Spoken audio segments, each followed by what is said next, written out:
Okay, അപ്പോൾ എന്താണ് life is A probability എന്നാണ് ഞാൻ വിശ്വസിക്കുന്ന പ്രിൻസിപ്പിൾ എന്ന് പറയുന്നത്.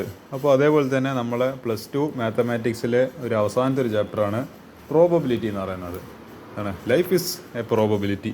അപ്പോൾ നമുക്ക് ഇതിൽ വരാൻ സാധ്യതയിൽ എന്ത് ചെയ്യുക, NCERT എക്സാമ്പിൾ ക്വസ്റ്റ്യൻസ് നോക്കാം.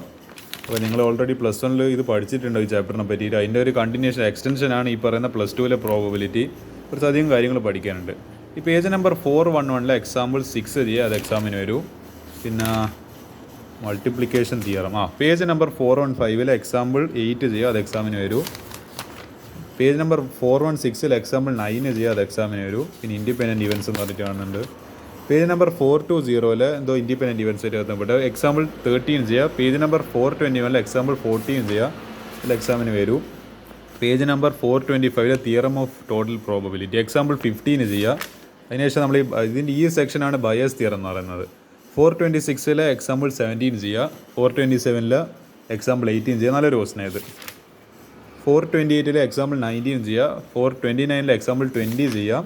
430 എക്സാമ്പിൾ 21 ചെയ്യുക. തീർന്നാ ഇല്ല അപ്പോൾ ഇത്ര ക്വസ്റ്റൻസ് നിങ്ങൾ ചെയ്ത് വെക്കുക. ഓക്കെ, ഇനി ഇതിൽ വരാൻ സാധ്യതയിൽ NCERT എക്സസൈസ് ക്വസ്റ്റൻസ് നോക്കാം. ഞാൻ കുറച്ച് അധികം ക്വസ്റ്റൻസ് സെലക്ട് ചെയ്തിട്ടുണ്ട്. ഒരു 15ഓളം ക്വസ്റ്റൻസ് സെലക്ട് ചെയ്തിട്ട് നമുക്ക് നോക്കാം. ഈ ക്വസ്റ്റ്യൻ ഒന്ന് സ്ക്രീൻഷോട്ട് എടുത്ത് വെക്കുക. ഇത് 2 ക്വസ്റ്റൻസ് ഉണ്ട്. എന്താണ് conditional probability P(a) given B എന്ന ഫോർമാറ്റിലാണ് നിങ്ങളിത് ചെയ്യേണ്ടത്. അപ്പോൾ ഇത് സ്ക്രീൻഷോട്ട് എടുത്ത് വെക്കാം. ഇതിൻ്റെ ബാക്കി ഇവിടുത്തെ വരെ കൊടുത്തിട്ടുണ്ട്. ഇതുവരെ സ്ക്രീൻഷോട്ട് വെക്കാവുന്നതാണ്. ഓക്കെ, നമുക്ക് ഇന്നത്തെ ടാലി എന്ന് പറയുന്ന 2 ക്വസ്റ്റൻസ് ആണ്. പിന്നെ എന്തെങ്കിലും എന്താണ് 1 മാർക്ക് പോലത്തെ ക്വസ്റ്റൻസ് ഉണ്ട്, അതും ചെയ്യാം. Assume that each child born is equally. അപ്പോൾ ഒരു കുട്ടി ജനിക്കുന്നുണ്ട്. അപ്പോൾ കുട്ടി ജനിക്കുന്ന സമയത്ത് ഒന്നിക്കൽ അത് ബോയ് ആവാം, അല്ലെങ്കിൽ ഗേൾ ആവാം. ഒരു 50-50% ചാൻസ് കൂട്ടിക്കോ വണ്ടിക്കൽ. അതായത് നമുക്കിപ്പോൾ പ്രെഡിക്റ്റ് ചെയ്യാൻ പറ്റില്ലല്ലോ കുട്ടി ജനിക്കുന്നത് ആണാണോ പെണ്ണാണോ എന്നുള്ളത്. എന്തും ആവാം. It can be boy or A girl. If A family has 2 children, 2 മക്കളുണ്ട്. What is conditional probability both girls are given. Both are girls. 2 മക്കളുണ്ടെങ്കിൽ അതിൽ 2ഉം ഗേൾസ് ആണ്. ഏതാ കണ്ടീഷൻ എന്താ തന്നിട്ടില്ലത്? ഗിവൺ ദാറ്റ് ഇത് ആക്ച്വലി ഒരു കണ്ടീഷനാണ്. അപ്പോൾ എന്താ യങ്ങസ്റ്റ് ഇസ് എ ഗേൾ. ഇതിൽ ഇളയ ആൾ ഒരു ഗേളാണ്. അപ്പോൾ ബോത്ത് ഗേൾസ് ആവുന്നതിലെ പ്രോബബിലിറ്റി നോക്കാം. ലെറ്റ് B and G എന്ന് പറയുന്നത് ബോയ് ആൻഡ് ഗേൾ. അപ്പോൾ സാമ്പിൾ സ്പേസിൽ അപ്പോൾ 4 കേസസ് ഉണ്ടല്ലോ. ഒന്നിക്കൽ 2 ചിൽഡ്രൻ ആരാവാം? ഒന്നിക്കൽ 2 ബോയ്, അല്ലെങ്കിൽ ഒരു ബോയ് ഒരു ഗേള്, ഒരു ഗേള് ഒരു ബോയ്. അപ്പോൾ നിങ്ങളൊരു കാര്യം ചെയ്യുക, ഈ ഒന്നാമത്തെ എടുക്കുന്ന ആളെ എന്താണ് ഈ പറഞ്ഞ യങ്ങസ്റ്റ് ഇസ് ഗേൾ. അപ്പോൾ ഈ ഒന്നാമത്തെ ആൾ മൂത്തത്, അതായത് ജനിക്കുന്ന ഒന്നാമത്തെ ആൾ മൂത്തതും ജനിക്കുന്ന രണ്ടാമത്തെ ആൾ ഇളയ ആളായിട്ട് കൂട്ടുക. അപ്പോൾ ഇയാൾ മൂത്തത് ഇയാൾ ഇളയത്. അപ്പോൾ ഗേൾ ഇതിൽ ഇളയത്, ഇതിൽ ഗേൾ മൂത്തത് ബോയ് ഇളയത്, ഇതിൽ 2ഉം ഗേൾസ്. ഓക്കെ, അപ്പോൾ വിച്ച് കണ്ടെയ്ൻസ് 4 ഈക്വലി ലൈക്ക്ലി. അപ്പോൾ ഇത് 4 ഈ 4 കേസസ് ഇല്ലു. ഇതിൽ 4 ഏതെങ്കിലും ഒന്ന് സംഭവിച്ചേ പറ്റുള്ളൂ, കാരണം 2 ചിൽഡ്രൻസ് ഇല്ലു. അപ്പോൾ സാമ്പിൾ സ്പേസ് NF(S) എത്രയാണ്? 4. 1 2 3 4. ലെറ്റ് E എന്ന് പറയുന്ന event both children are girls. അപ്പോൾ E equal to both children girls വരുന്ന ഈ ഒരൊറ്റ ഇതെല്ലു G. അപ്പോൾ NF(E) എന്ന് പറയുന്ന 1 ഇവൻറ്റ് അല്ല 1 എന്ന ഔട്ട്കം. ലെറ്റ് F എന്ന് പറയുന്നത് എന്താ കണ്ടീഷന് യങ്ങസ്റ്റ് ഇസ് എ ഗേൾ. അപ്പോൾ അതേതല്ലേ ഏതിലുണ്ട്? ഇതാ യങ്ങസ്റ്റ് ഗേൾ ആവുന്ന ഇതിലും വേണ്ടിക്ക് യങ്ങസ്റ്റ് ഗേൾ ആവാം, ഇതിലും വേണ്ടിക്ക് യങ്ങസ്റ്റ് ഗേൾ ആവാം. സെക്കൻഡ് ആൾ, അതായത് ഒരു ഏച്ചിയും ഒരു അനിയത്തിയും, അല്ലെങ്കിൽ ഒരു ഏട്ടനും ഒരു അനിയത്തിയും, അങ്ങനെ ആയിക്കോട്ടോ. അപ്പോൾ അതാണ് ഞാൻ പറഞ്ഞു തരുന്നത്. അപ്പോൾ അതുണ്ട് NF(F) എന്ന് പറയുന്നത് 2. അപ്പോൾ ഈ ഗിവൺ ഈ ഇൻ്റർസെക്ഷൻ F എന്ന് പറയുന്നത്. അപ്പോൾ ഇതിൽ നമ്മൾ നോക്കുക, നമുക്കിവിടെ ഈ ഇൻ്റർസെക്ഷൻ F ആവശ്യമുണ്ട്. അത് എന്തുകൊണ്ട് ആവശ്യമില്ല ഞാൻ പറഞ്ഞുതരാം. അപ്പോൾ എന്തെടുക്കുക, ഇത് രണ്ടിന് ഇൻ്റർസെക്ഷൻ എടുക്കുന്ന സമയത്ത് ഈ എലമെൻ്റാണ് ഈ G എന്നുള്ളത് കോമൺ ആയിട്ടുള്ളത്. അപ്പോൾ ആ കോമൺ ആയിട്ടുള്ള എലമെൻറ്റ് എഴുതി. അപ്പോൾ NF(E) ഗിവൺ F എന്ന് പറയുന്ന 1 ആണ് ഒരു പോസിബിലിറ്റി. P(E) എന്ന് പറയുന്നത് അതായത് ബോത്ത് ആർ ഗേൾസ്. അപ്പോൾ എന്താ, അതായത് probability means given outcome divided by total outcome. Given outcome എത്രയാണ്? ഇതിൽ 4 ഒരു ഭാഗം, 4 1% എന്താ അല്ല ഒരു ഔട്ട്കം എന്താ വന്നില്ല, 2 ഗേൾസ് ആവുന്നില്ല. അപ്പോൾ 1 ഡിവൈഡ് ബൈ ടോട്ടൽ ഔട്ട്കം എത്ര ഉണ്ട്? 4. P(F) എന്ന് പറയുന്നത് എത്രയാണ്? Youngest is girl. അത് എത്ര ഉണ്ട്? 2 എണ്ണം ഉണ്ട്. അപ്പോൾ 2 ഡിവൈഡ് ബൈ ടോട്ടൽ 4. അപ്പോൾ 2/4 എന്ന് പറയുന്നത് 1/2. അതുപോലെ P ഇൻ്റർസെക്ഷൻ E എന്ന് പറയുന്നത് P(E) ഇൻ്റർസെക്ഷൻ F എന്ന് പറയുന്നത് 1/4 ആണ്. അതെന്തുകൊണ്ടാണ്? ഇത് അവിടെ കാണില്ല. NF(E) ഇൻ്റർസെക്ഷൻ F എന്ന് പറയുന്ന 1. അപ്പോൾ പ്രോബബിലിറ്റി എടുക്കുന്ന സമയത്ത് ഈ 1 ഡിവൈഡ് ബൈ ടോട്ടൽ എന്ന് പറയുന്ന 4. അപ്പോൾ 1/4.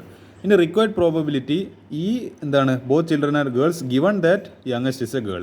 അപ്പോൾ P(E) അതായത് അത് ആക്ച്വലി അങ്ങനെ എഴുതുന്നത് വെച്ചാൽ P(E) ഗിവൺ F ഇങ്ങനെയാണ് ആക്ച്വലി കണ്ടീഷണൽ പ്രോബബിലിറ്റീൻ്റെ എഴുതുന്ന രീതി. അപ്പോൾ അതെങ്ങനെ കണക്ക് കൂട്ടുക? P of E intersection F divided by P of F. അപ്പോൾ P of E intersection F എത്രയാണ് 1/4, പി ഓഫ് എഫ് എത്രയാണ് 2/4. അപ്പോൾ 1/4 ഡിവൈഡഡ് ബൈ 2/4 എന്ന് പറയുമ്പോൾ ഈ പറയുന്ന 4ഉം 4ഉം ക്യാൻസൽ. അപ്പോൾ ലാസ്റ്റ് എന്തായി 1/2 ബാക്കി. First condition okay. അപ്പോൾ ഒരു സെക്കൻഡ് കണ്ടീഷൻ ഈ പറയുന്ന വേർഡ്സിൽ നിങ്ങൾ ശ്രദ്ധിക്കണം. അറ്റ്മോസ്റ്റ്, അറ്റ്ലീസ്റ്റ് അങ്ങനെയെല്ലാം പറയുന്ന വാക്കുകൾ പ്രധാനമാണ്. At least 1 is a girl. അപ്പോൾ നിർബന്ധമായിട്ടും മിനിമം ഒരു ഗേളെങ്കിലും ഉണ്ടാവണം. നോക്കാം. അറ്റ്ലീസ്റ്റ് 1 is a ഗേൾ എന്ന് പറയുമ്പോൾ ഇത് കണ്ട 3 കേസസ് ഉണ്ട്. അപ്പോൾ ഈ കേസ് നമുക്ക് രണ്ടും പോയാൽ നമുക്ക് ഉൾപ്പെടുത്താൻ വേണ്ടി പറ്റില്ല. എന്തുകൊണ്ടാണ്? അതായത് ഒരു ഗേളെങ്കിലും അറ്റ്ലീസ്റ്റ് ഉണ്ടാവണമെന്ന് പറഞ്ഞിട്ടുണ്ട്. അപ്പോൾ 1, 2, 3 പോസിബിലിറ്റീസ് ഉണ്ട്. അപ്പോൾ ഈ ഗിവൺ എഫ് അല്ല, അപ്പോൾ എന്താണ് ഇവിടെ നിങ്ങൾ നോക്കുവാണെങ്കിൽ ഈ ഇൻ്റർസെക്ഷൻ എഫ് എടുക്കുന്ന സമയത്ത് ഇതാ ഈ പറഞ്ഞ ഈ എന്ന് പറയുന്ന രണ്ടും ഗേൾസിൻ്റെ പ്രോബബിലിറ്റിയാണ്. എഫ് എന്ന് പറയുന്നത് ഇവിടെ കണ്ടീഷൻ മാറ്റി അറ്റ്ലീസ്റ്റ് 1 ഗേൾ, അവിടെ ഈ 3 പോസിബിലിറ്റി വന്നു. പക്ഷേ ഇപ്പോഴും ഈ ഇൻ്റർസെക്ഷൻ എഫ് എന്ന് പറയുന്നത് ജസ്റ്റ് ഈ ജി മാത്രമല്ലല്ലോ. അപ്പോൾ അത് വീണ്ടും എന്താണ് ഈ പറഞ്ഞ 1 എന്ന് പറയുന്ന പ്രോബബിലിറ്റി തന്നെയാണ് വരാൻ പോകുന്നത്. ഓക്കെ. എൻ ഓഫ് എഫ് എന്ന് പറയുന്ന 3 എണ്ണം ഉണ്ട്. N of E intersection F ഒരു possibility 1. Required probability P of E given F is equal P of E intersection F divide by P of F. P of E എന്ന് പറയുന്നത് എത്രയാണ്? ഈ പറഞ്ഞ എന്താണ് 1, അതായത് ഇവിടെ ഒരൊറ്റ പോസിബിലിറ്റി ഇല്ല. Divide by 4, 1/4 divide by P of F എന്ന് പറയുന്നത് എന്താണ് 3 outcomes divided by total outcome 3/4. അപ്പോൾ 1/4 ഈ 4ഉം 4ഉം cancel 1/3. This will be the final answer. ഇങ്ങനെയാണ് ഈ ക്വസ്റ്റ്യൻ ചെയ്യുക. ഓക്കെ, ഞാൻ ഈ ക്വസ്റ്റ്യനിലേക്ക് വരാം. അതിൻ്റെ മുൻപ് കുറച്ച് എന്താണ് 1 വേർഡ് പോലത്തെ ക്വസ്റ്റ്യൻസ് നമുക്ക് പെട്ടെന്ന് തീർത്താളയാം. അപ്പോൾ ഞാൻ അതിലേക്ക് വരാം. ഈ 17ാമത്തെ ക്വസ്റ്റ്യനിൽ പറയുന്നത്, അതായത് ഇത് ഏത് എക്സസൈസിനോളി exercise number 13.2 17th question probability of obtaining an even prime number on each die when a pair of die is rolled up. അതിൻ്റെ ആക്ച്വലി ആൻസർ വരുന്നത് എത്രയാണ്? D option. ഇങ്ങനെ 4 ഓപ്ഷൻ തരുവാണെങ്കിൽ നിങ്ങൾ എഴുതേണ്ടത് എന്താണ് 1/36 എന്ന് പറയുന്ന ഓപ്ഷനാണ് നിങ്ങൾ സെലക്ട് ചെയ്യേണ്ടത്.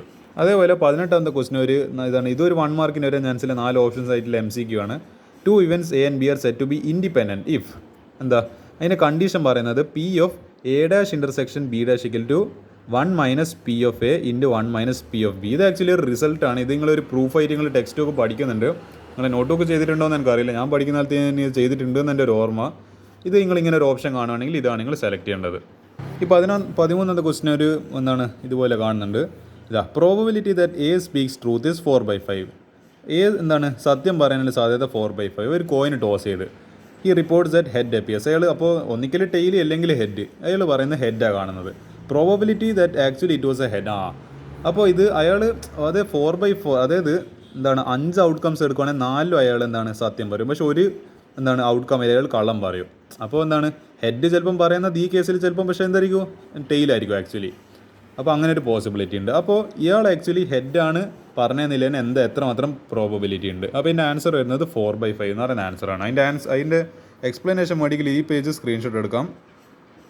പിന്നെ നമ്മളെ ബയസ് തിയറം വെച്ചിട്ട് ഇത് ചെയ്യുന്നത് സ്ക്രീൻഷോട്ട് എടുക്കുക വെക്കാവുന്നതാണ്. അതേപോലെ ഈ 14ാമത്തെ ക്വസ്റ്റ്യനും if A and B are 2 events such that A subset of B and P of B not equal to 0 and which of the following is correct. ഇങ്ങനെ ആക്ച്വലി പ്രോപ്പർട്ടി വെച്ചിട്ട് ക്വസ്റ്റ്യൻ വരാൻ സാധ്യതയുണ്ട്. ഇതിന് ആൻസർ വരുന്നത് P of A given B is greater than P of A. ഇതിൻ്റെ explanation വേണ്ടിക്കൽ ഇവിടെ കൊടുത്തിട്ടുണ്ട്. ഇത് സ്ക്രീൻഷോട്ട് എടുത്ത് വെക്കാവുന്നതാണ്. ഇത് ആക്ച്വലി മിസ്സലേനസിലെ ക്വസ്റ്റ്യനാണ്. പക്ഷേ എനിക്കിത് ഈ പറഞ്ഞ ഇതെല്ലാം ചിലപ്പോൾ വെറുതെ ഞങ്ങൾ തമാശയാക്കേണ്ടിയിട്ട് ഈ പറഞ്ഞ അതായത് ഇങ്ങനത്തെ ചിലപ്പം വലിയ ഭീകരമായിട്ടുള്ള ക്വസ്റ്റ്യൻസ് ഒന്നും വരില്ലെങ്കിലും നിങ്ങളൊന്ന് പേടിപ്പിക്കേണ്ടി മിസ്സലേനസ് ഇങ്ങനത്തെ ക്വസ്റ്റ്യൻസ് വന്നോളൂ. ഞാനിങ്ങനെ വെറുതെ ഒരു സാധ്യത കാണും. ഞാൻ പറഞ്ഞല്ലേ ലൈഫ് ഈസ് എ പ്രോബബിലിറ്റി, എന്തോ സംഭവിക്കുക. അതുകൊണ്ടാണ് ഈ പാഠത്തിൻ്റെ ഒരു ഹൈലൈറ്റ് എന്ന് പറയുന്നത്. അപ്പോൾ എന്തോ സംഭവിക്കുക, എന്തും പ്രോബബിലിറ്റിയാണ്. ഞാൻ പറഞ്ഞത് ശരിയാവണമെന്ന് നിർബന്ധമില്ല, തെറ്റാവണമെന്ന് നിർബന്ധമില്ല. അതുകൊണ്ട് ഇതും പഠിച്ചു നോക്കാം. 17ാമത്തെ question if A and B are 2 events such that P of A not equal 0 P of B given A equal to 1 then അപ്പോൾ A is A subset of B. ഇത് ആക്ച്വലി പ്രോപ്പർട്ടി ബേസ്ഡ് ആണ്. ഇതിൻ്റെ answer വേണ്ടിക്കൽ ഇത് screenshot എടുത്ത് വെക്കാവുന്നതാണ്. അതേപോലെ ഈ 18ാമത്തെ question if P of A given B greater than P of A then which of the following is correct. ഇതിൻ്റെ ആൻസർ വരുന്നത് P of B given A greater than P of B. ഇതിൻ്റെ answer വേണ്ടിക്കൽ ഇത് screenshot എടുത്ത് വെക്കാവുന്നതാണ്. അതേപോലെ 19ാമത്തത് മിസ്സലേനസിലെ if A and B are any 2 events such that P of A plus P of B minus P of A and B equal to P of A then ഇതിന് answer വരുന്നത് P of A given B equal to 1. ഇതിന് answer വേണ്ടിക്കൽ ഇത് screenshot എടുക്കാം. ഇതെല്ലാം property based ആണ്.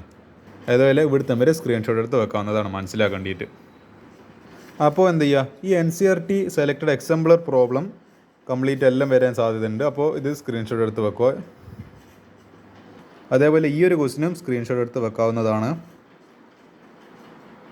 അതിൻ്റെ രണ്ടാമത്തെ ബാക്കി എടുത്തിട്ടുണ്ട്. പിന്നെ ഇത് മൂന്നാമത്തെ ക്വസ്റ്റ്യന് കംപ്ലീറ്റ് സ്ക്രീൻഷോട്ട് എടുത്ത് വെക്കാവുന്നതാണ്. ഈ 10ാമത്തെ ക്വസ്റ്റ്യന് എക്സാമിന് വരാൻ സാധ്യതയുണ്ട്, നല്ല ക്വസ്റ്റ്യൻ പോലെ ഉണ്ട്. ഇത് സ്ക്രീൻഷോട്ട് എടുത്ത് വെക്കുക.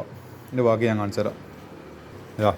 Hence A and B are not independent events ഇവിടുത്തെ വരെ സ്ക്രീൻഷോട്ട് എടുത്ത് വെക്കാവുന്നതാണ്. നമുക്ക് ഈ കുഞ്ഞ് ക്വസ്റ്റ്യൻ ചെയ്തുകൊണ്ട് ഇന്നത്തെ പാർട്ട് അവസാനിപ്പിക്കുക. 2 cards are drawn at random and without replacement from a pack of 52 playing cards.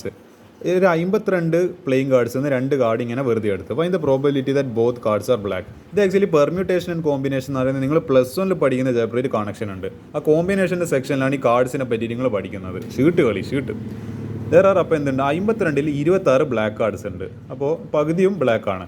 Required probability P of E and F is equal to എന്താ E and F is equal P of E into P of F. കാരണം ഇത് independent events ആണ് എൻ്റെ വിശ്വാസം. P of E എന്ന് പറയുന്നത് first card drawn is black, F എന്ന് പറയുന്നത് second card drawn is black. അപ്പോൾ നമുക്ക് രണ്ടും വേണ്ടത് എന്താ, ബ്ലാക്ക് ആണ്. അപ്പോൾ P of E is equal total number of favourable outcome divide by total number of outcomes. അപ്പോൾ എന്താ പി ഓഫ് ഇ എന്ന് പറയുന്നത് എന്താ, അപ്പോൾ ബ്ലാക്ക് കിട്ടാനുള്ള സാധ്യത എന്ന് പറയുന്നത്, ഒരു ബ്ലാക്ക് കിട്ടാനുള്ള സാധ്യത എന്ന് പറയുന്നത് 1/2. അതായത് 26ൽ, അതായത് 52ൽ 26 ബ്ലാക്ക് ആകുമ്പോൾ നമ്മൾ എടുക്കാനില്ല. അപ്പോൾ 50% പ്രോബബിലിറ്റി അല്ല, അപ്പോൾ 1/2 ചാൻസ്. പി ഓഫ് എഫ് എന്ന് പറയുന്നത് അപ്പോൾ എന്തായിരിക്കും, ഇതിപ്പോൾ ഒന്ന് എടുത്തു കഴിഞ്ഞാൽ അപ്പോൾ ഇനി എത്ര കാർഡ്സേ ബാക്കിയുള്ളൂ, 51 കാർഡ്സേ ബാക്കിയുള്ളൂ. അതിൽ തന്നെ 52 എന്നുള്ളത് 51 കാർഡ്സായിട്ട് മാറി ടോട്ടൽ. അതേപോലെ 26 ബ്ലാക്ക് എന്നുള്ളത് ഇപ്പോൾ എന്തായി, ഒരു ബ്ലാക്ക് കിട്ടിയോണ്ട് 25 കാർഡ്സായി മാറി.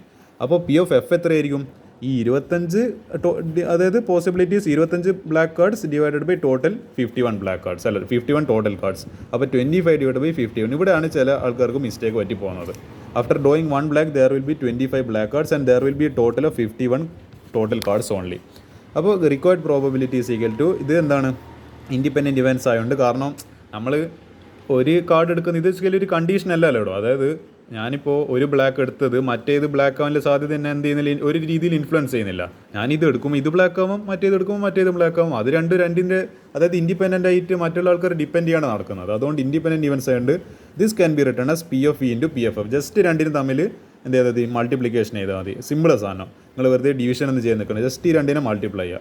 അപ്പോൾ 1/2 ഇൻറ്റു 25 ഡിവൈഡ് ബൈ 51. അപ്പോൾ ഇതിനെ ഷോർട്ടാക്കി നിൽക്കുന്നില്ല, 25 divide by 102. This will be the given answer.